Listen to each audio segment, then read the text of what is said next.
Hello लोगोफोर, नोंथांमोननि गेजेराव आं आरो मोनसे गोदान आपडेट भिडिअ लानानै फैबावबाय। लोगोफोर, नोंथांमोना बे भिडिअ क्लिपजों लोगोसे थाम्बनेल आरो टाइटेलखौ नायनानै गोबाङानो हमदां मोनदों आरो गोबाङानो हमदां मोनाखै आरोना। बेनिखायनो बे भिडिअआ मानि आरो बेखौ माब्ला आरो बबेयाव नुनो मोनगोन बेनि गासै डिटेल्सखौ मोनथिनो थाखाय भिडिअखौ जागायनायनिफ्राय लानानै जोबजासिम नायलांदो।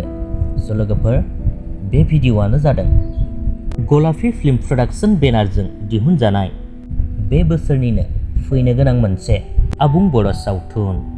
बे सावथुननि मुङानो जादों जोनोम जोनोम।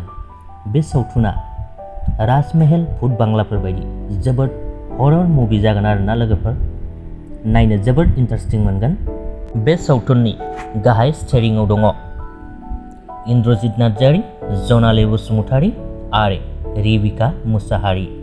लोगोसेनो बिथांमोनजों कास्टिंआव दङ मुंदांखा एक्टर गोम्बोर एबा अमर नार्जारी आरो फावखुंगुर राजिब ब्रह्म, धीरेन्द्रनाथ ब्रह्म, कमलेश्वर बसुमतारी, बिरसिं बसुमतारी एबा मागुर, जायखौ जों मागुर मुंजों मोनथि मोनो।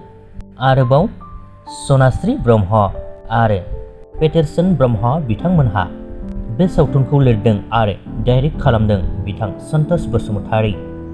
बे सावथुनखौनो प्रडिउस खालामदों मेनका नार्जारी, ममता नार्जारी आरो निजोरा नार्जारी। स' लोगोफोर, बे सावथुना बे बोसोरनिनो फैगौ दाननि 1 सेप्तेम्बरावनो रिलिज खालामजानो थांगासिनो दङ।